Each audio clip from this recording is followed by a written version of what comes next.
There we are. We are not live, but we are recording with Dr. Ilana Zablozki-Amir. Did I do that name any justice? No. Yes, very much There so. it is. And you are in your office in Brooklyn. I am. Are you in Sheepshead Bay, all the way down there? Pretty much. Pretty Close much. to the beaches, close to the Brooklyn beaches. Yeah. Manhattan Beach, is that? Yeah. There you go. All right. I grew up right there, so I grew up in Coney Island, not too far away, on the other side of the peninsula. I guess it's a peninsula technically, Well, or is it? It's pretty attached. Yeah. We're Is it an neighbors. inlet? Islet? I don't know. There's a name for it. I don't know if I ever learned the name, but we are doing our Healthy for Life book launch series here, and Dr. Ilana is the lead author. So Yes. pretty excited to have her on. She's leading the ship. She has organized these 24 other amazing co-authors, contributors. So we have 25 total, including Dr. Ilana. Right above her head is our little symbol there with the light bulb. No, other side. It's your camera might be backwards. There you go. It's a little tricky. But the light bulb with the little plant growing out of it to symbolize the ideas and how we're all going to grow. And our subtitle of where is it? Here we are. The foundational skills for parents, teachers, mentors, and the kids they love. So why don't you just take us through, and we'll talk a little more about all sorts of other things, but what brought you to saying, I got all these great contributors. How do I get them all together? How do we put something good into the world? I don't want to, again, take your power there, but what brought you to saying, let's put a book out? Well, the book came first and then the contributors came. So I always, my heart, I am a physician, but my heart is as a mother. And something that made me, that was super helpful for me as a mother was parenting books. I read tons of parenting books and they were so valuable. And then as my kids grew and I learned more in my professional life, I realized there's really not a great one that I found that helps parents really understand the foundational skills of health that they could then teach their kids. And we're all missing life skills, foundational skills for parents, teachers, mentors, and kids they love. So these are life skills that we're not taught. And years ago, I had an idea for a book called Teach Them Health, which was exactly that. Helping parents teach their kids about health. That was that, put it kind of a little bit on the back burner, always in the back of my mind. And then last year, one of our authors and my dear friend and colleague, Amanda Carpenter, said, hey, I wrote in a book called Holistic Mental Health. It's right there. That's why I look that way. Called Holistic Mental Health. She said, would you take a look at it and, tell me what you think and give a little review. So she sent me the advanced reader copy PDF and I looked at it. It was like, holy cow. I thought it was brilliant. It's a collaborative book written by that too. Collaborative book with each chapter had a personal story and a skill, teaching a skill. And I thought, my goodness, this is like chicken soup for the soul. If you guys know that, most of you probably know that book series. It's many book series, many books in the series now with very personal, transformative stories. Anyway, I saw it and I thought it was just such an easy, impactful read. So I said, I want to do that. And Amanda knows lots about me. She knows I love to collaborate, and she knows I always wanted to write a book and get my message out there. So she said, oh, connect with Laura. Laura's the publisher. Connect with Laura and see if you can be involved. So I met with Laura, and in conversation, we decided rather than me just kind of writing a chapter in somebody's book, I would spearhead my own book. So I told her about the Teach Them Health idea, and it was born from there. We kind of refined the idea more, what it means. Amanda and I, since I know her, we always speak about the foundations, and that's what's missing in health. I call them the forgotten foundations because they're forgotten in health. They're the building blocks of health, but nobody talks about them. Insurance doesn't cover it. Insurance doesn't cover it. That's the problem, right? It could if it was a priority, but it's there's not a lot of money to be made in sleep, in right. eating more fruits and vegetables. I have one of my fitness mentors. I'd say I hired him as a coach a long time ago. James Fitzgerald won the first ever CrossFit Games back in 2007, but he always jokes like sponsored by broccoli.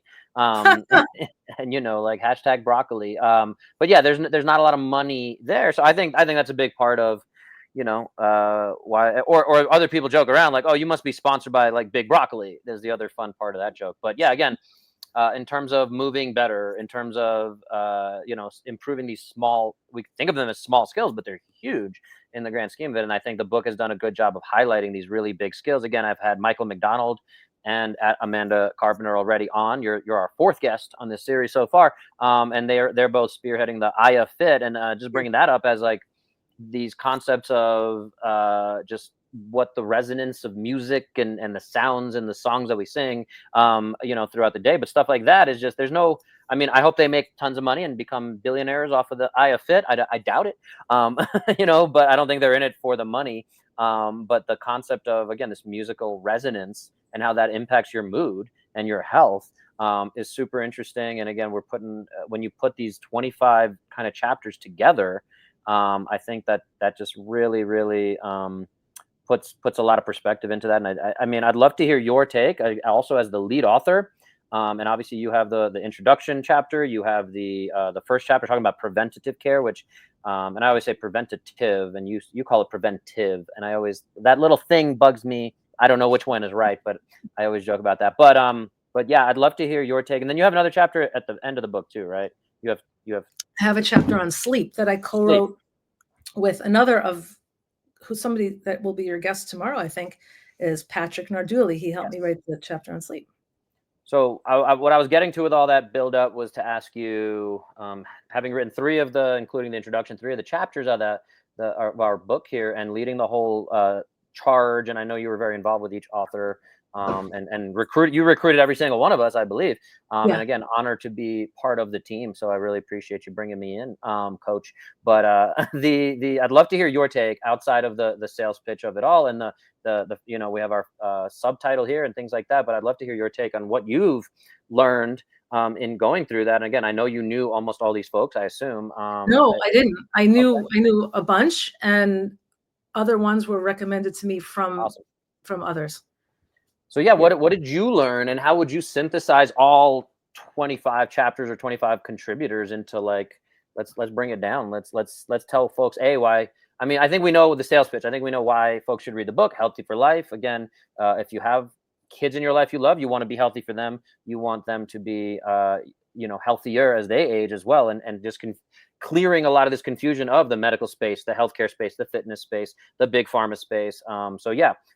Let's bring it back to you, Dr. Ilana, of what were your big introspections of learning from new folks as well, I guess, of the contributing authors, and how do we synthesize all that information into hopefully a simplistic kind of message? So I learned a ton. Even on topics that I thought I knew about, I learned a ton, because first of all, focusing specifically on the chapters right now, reading each story is so powerful and transformative in itself, and that's wisdom that nobody else will have. And then just the angle of the skills that are taught. Just to clarify, that in the chapters, the skills are learning an actionable step, but understanding also a concept. So from your chapter, I learned I could say from almost every one of them, I just learned a ton. Even, again, perspectives that I knew that are simple perspectives that then I was like, that makes sense in the grand scheme of things. So I learned a ton.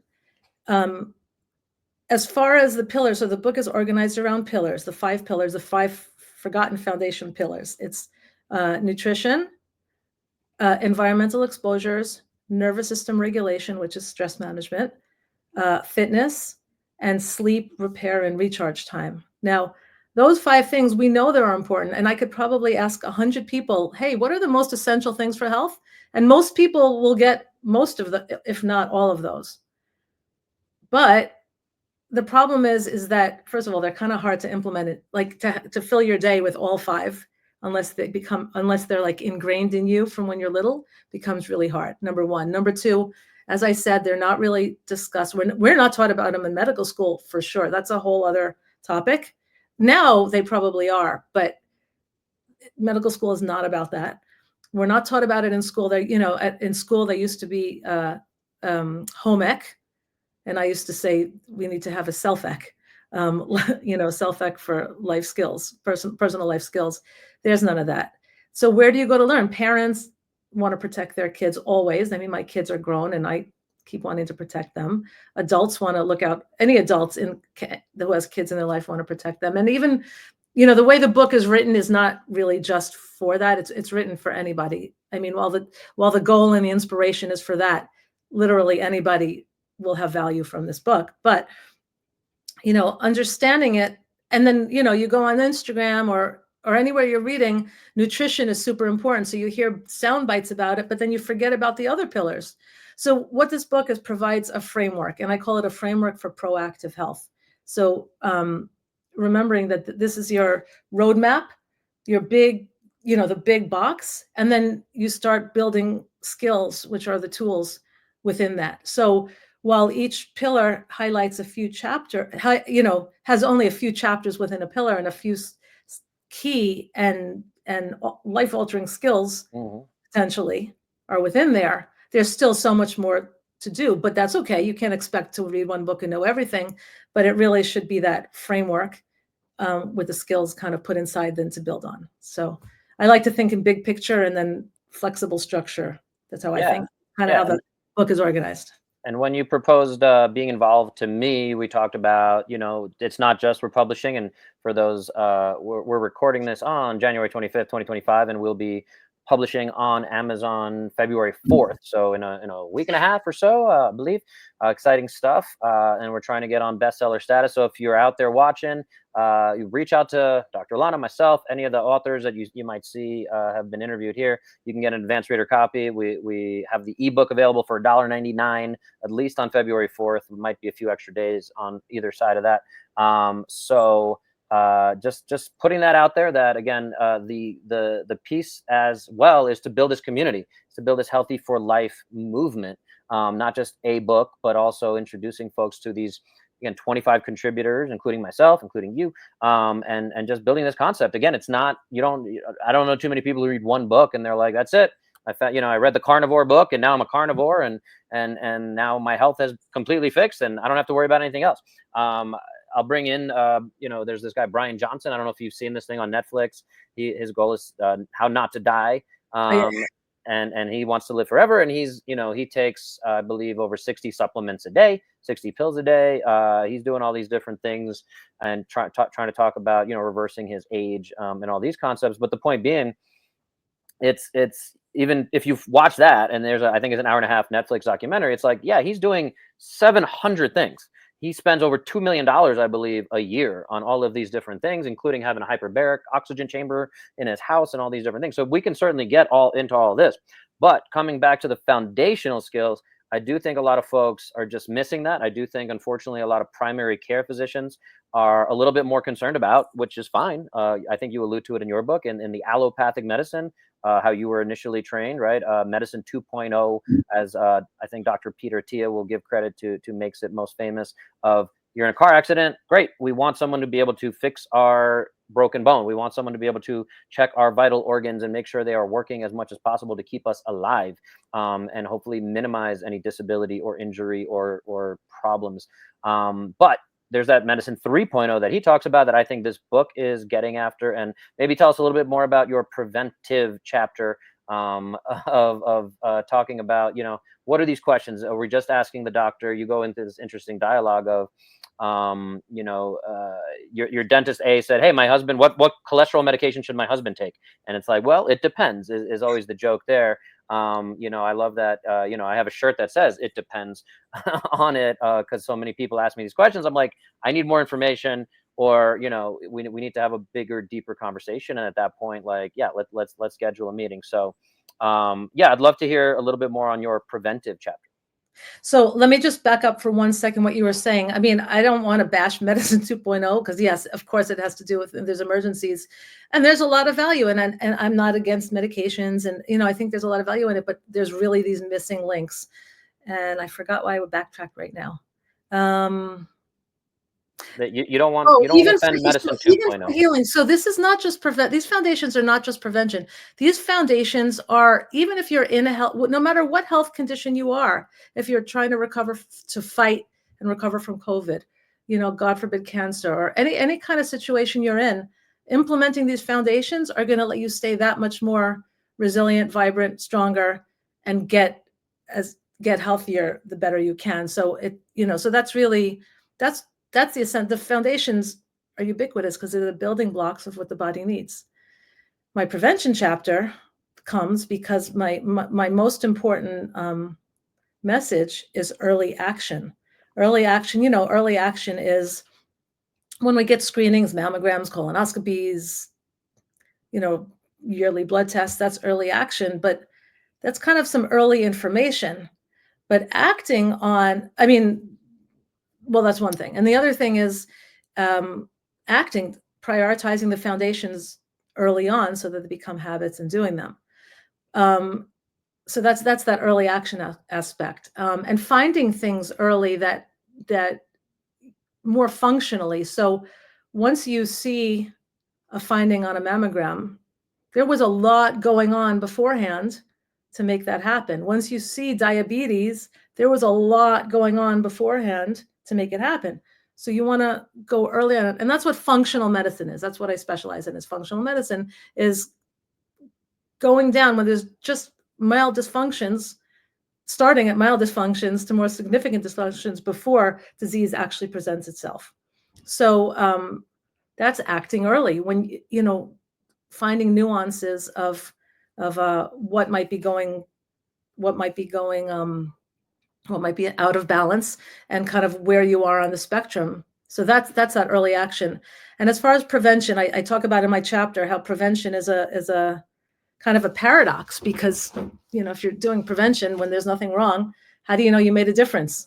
So I think one of the ways, and a lot of people tell me, people don't want to invest any money or time into preventative health. People want to, but then in the moment, priorities kind of compete. So I think it's important to be clear about what you're trying to prevent. First of all, look at your family history. That's one of the things. That's the simplest thing. So family history of heart disease. Okay, if you have family history of heart disease, what do you want to know? What's my risk? So this conversation in that I have in my chapter, it's really that, and I have this conversation all the time, is that somebody will go to their doctor and they'll say, yeah, your blood pressure, it's a little bit high, we'll watch it. Your cholesterol is a little bit high, your EKG is normal, you're fine until next year.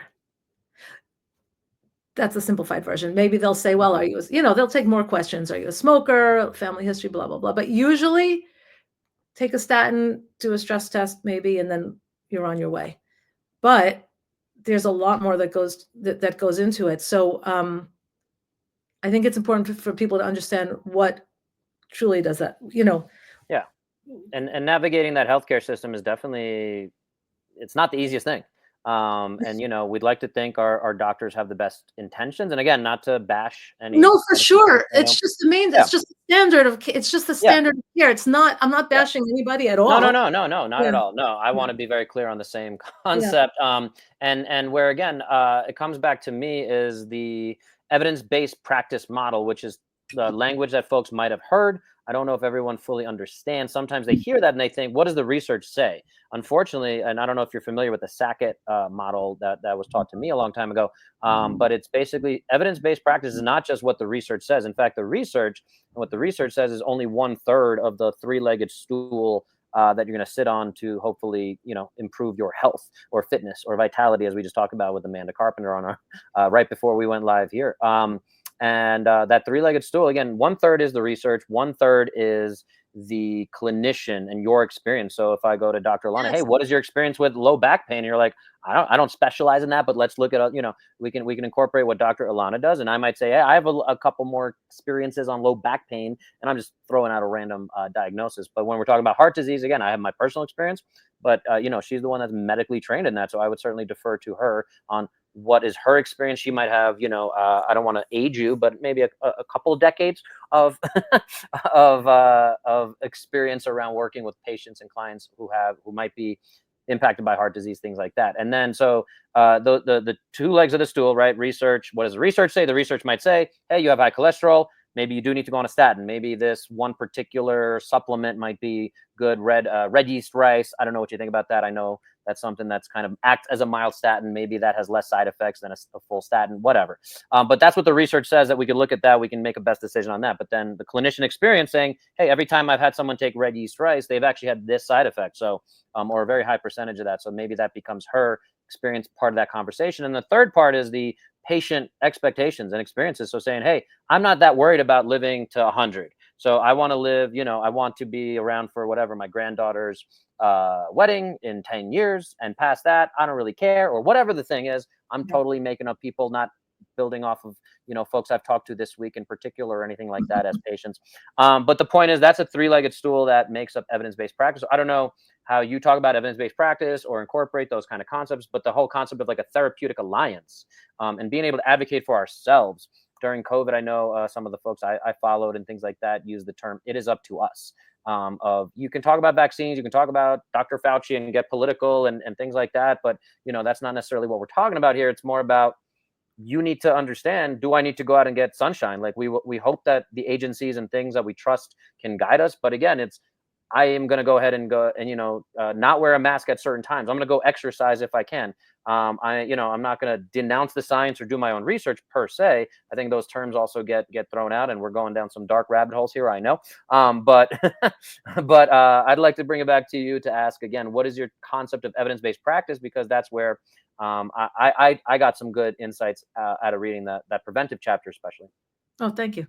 So first of all, everybody's unique. You could have 20 people and 100 people in a room. Everybody's going to look different. They're different on the inside. Subtle differences on the outside, subtle differences on the inside. So yes, I think when they do the research studies, that can apply to many people, but not everybody, first of all. Second of all, yeah, I'm going to jump in and say again, a lot of research, unfortunately, and folks have a difficult time of discerning that research.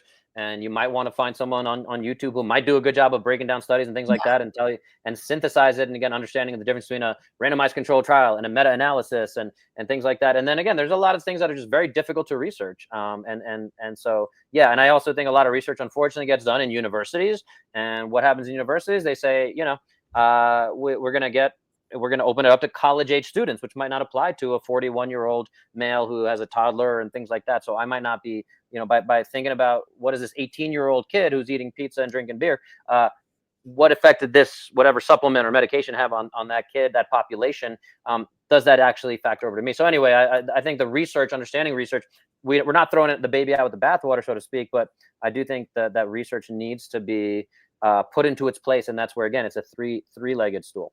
I love that. And I love that. But also you have to understand, like you're saying, when you read the research, who are they testing and in what scenario they're testing? And then, to your point, have somebody who really understands research to analyze it, to help you analyze it. Absolutely.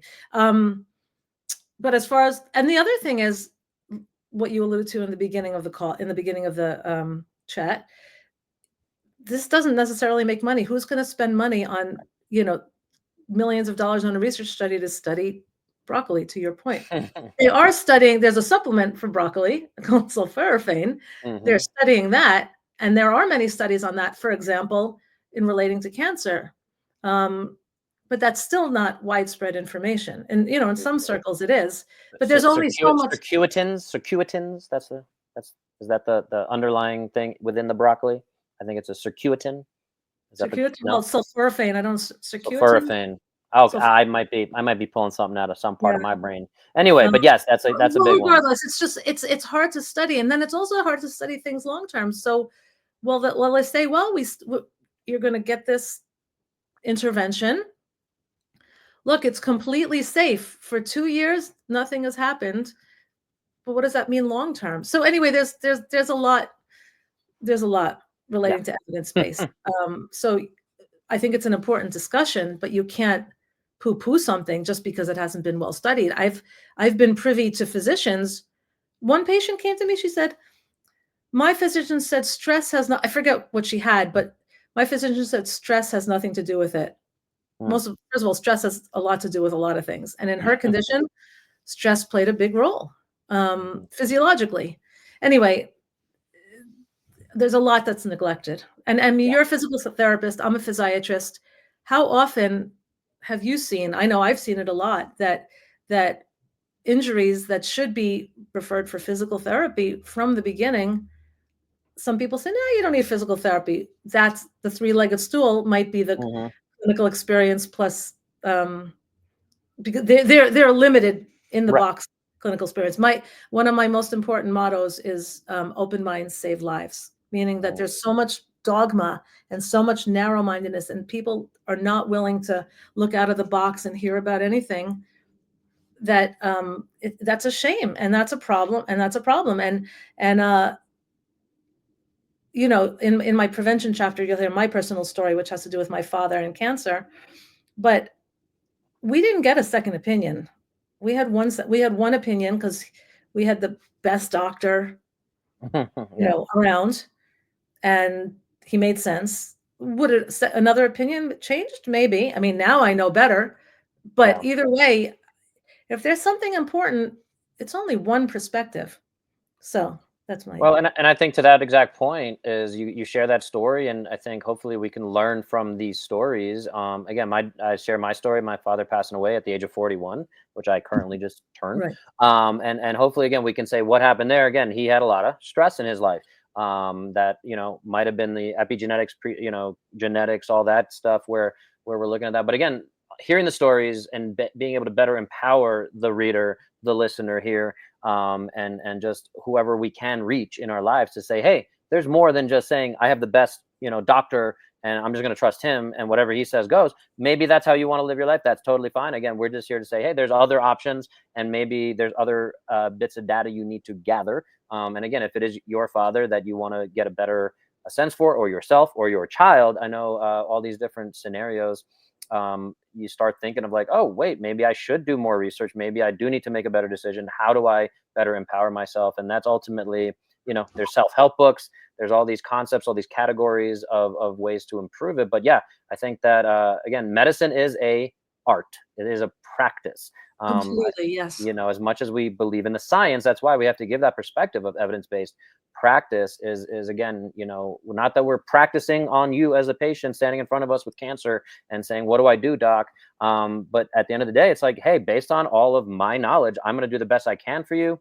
There's the Hippocratic Oath, do no harm. But at the same time, that doesn't mean have all the answers either. So I'm sure you can attest to that a lot more as a physician, as a physiatrist. Yeah, and even yeah. Yes, and you can get 10 different practitioners in a Right. room and you're gonna get 11 different answers. Yeah. Really, and a friend of mine, broke her kneecap last year, Mm. and I went with her for 4 different consultations, and 4 different physicians had 4 different opinions of how to do the surgery.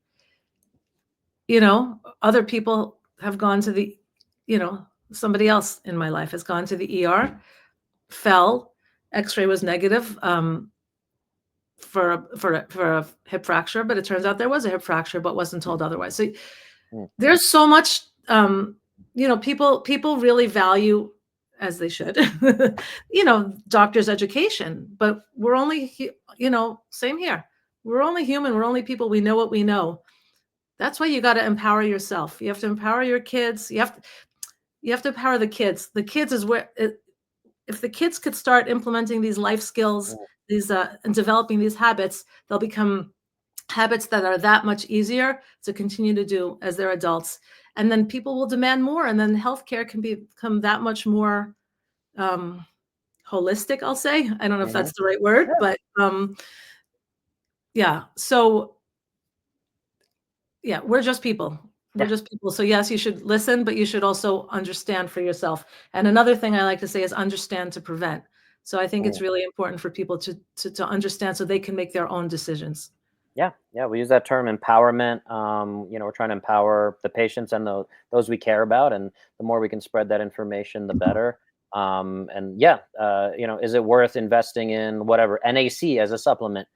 Just picking on, again, another random one of, and then, oh, I do trust Dr. Ilana. And if she says I need to try turmeric or what have you, that's the thing that I'm going to now add into my thing and spend money on and spend time on, spend energy on. If Dr. Bo's saying, hey, strength training is the most important thing you can do, you know what I mean? And here's some ways to measure it in my chapter, and saying, do I need to invest in a sled, or can I just go and hang from a scaffolding in New York City, and as a way to build up my fitness. Speaking of, there it is. So in Bo's chapter, he talked about strength. One of the things was grip strength, and explained super friendly, super user friendly. Get a dynamometer, $20 on Amazon. So I took a look at this chapter and I went and bought a dynamometer on Amazon, and I love it. And it's such an easy, practical tip. So thank you. You're welcome.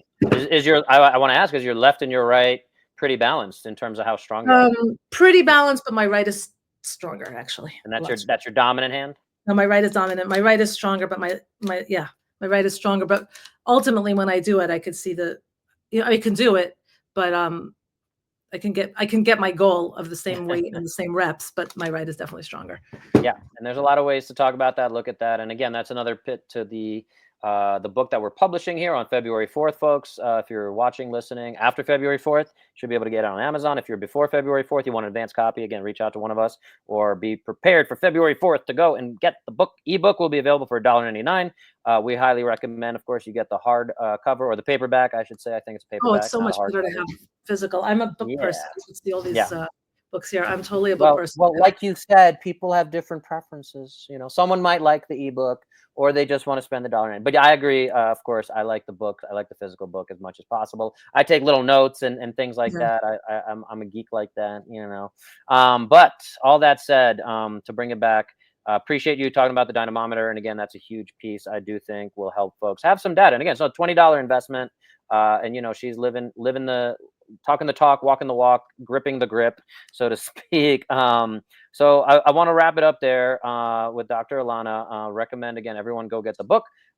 Any closing thoughts, or anywhere folks should reach out to you to get connected? Well, let me give you my closing thought. I have two things to say before we go. First of all,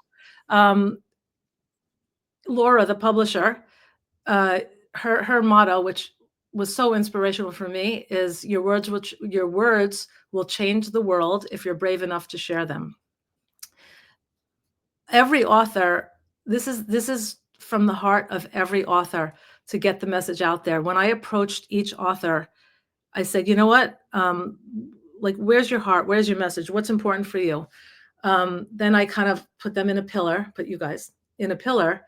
But within the pillar, I gave guidelines on we kind of discussed what in general will be covered. And then trying to get the book there. You can keep talking. I'm just going to replace my face with that. It's a pretty green, like the green in the picture. Well, this is the black and white, but yeah. Yeah. So, everybody's message, but they could take it in any angle. They had the freedom to take it in whatever angle pretty much made sense for them and to flow in with the chapter. So it's so interesting, seeing the takes that everybody who wrote every chapter is super credible on that topic. So that's one thing about the book. The other thing, I just want to go back, for example, to Michael. You mentioned Michael before, that you interviewed him. That was a great interview. So Michael's chapter, the goal of that, he's in the environmental exposure chapter. So you may wonder, why is, creating a song in the environmental exposure chapter? And that is because it's how do you protect yourself against the negative? Like, what do you tell yourself? Where's your shield against all the negativity around the news, the music, awful people? So it's kind of building a resilient way of thinking, way of speaking, resilient intention, a strong positive intention. So that's kind of where that came from. And he is the founder of IAFIT, which is all about music. So he put it in that perspective. And I'm on the medical board of IA, actually. And I think there's a lot to it, because it's not just listening to feel good music, but it's really, that's the intention of what, and the intention, and I'm sure Amanda spoke about intention before. It's when you have an intention to do something, it becomes super mindful, and then it becomes that much more ingrained in you. So, so I think there's a lot of potential there, but I just think it's interesting. I don't know if that was clear from the interview that you guys had, but anyway, that's that. And and in each pillar, there's a kind of an overview of just how I think about it and what to think about. And if you want to get in touch with me, I'm on Instagram. What's my Dr.Ilana Z-A, Dr.Ilana Z-A. We are just launching our Healthy for Life book Instagram handle. There's really not much on there yet, but you can find us there. My practice is called Brooklyn Integrative Medicine. So you could find me there. Yeah. Can folks work with you online if they're out of state, or you're just Oh, sort of yeah. So working my with practice is all telehealth. So Okay. I can see people in New York, New Jersey, and Florida at this moment, and whichever other states have a relationship, reciprocal relationship, maybe Connecticut. But there are others. So that's where I am for now on January 25th, 25. We'll see where it goes from there. Awesome. I Thank really you, Bill. appreciate you being on here. And folks, I'm sure got at least 1% better having to listen to this Thank you. convo. And we'll see you guys next time. Again, don't forget to go get that book on February 4th or after February 4th. It should just be right on there. Amazon's the best place, but I think we'll get them in bookstores, booksellers.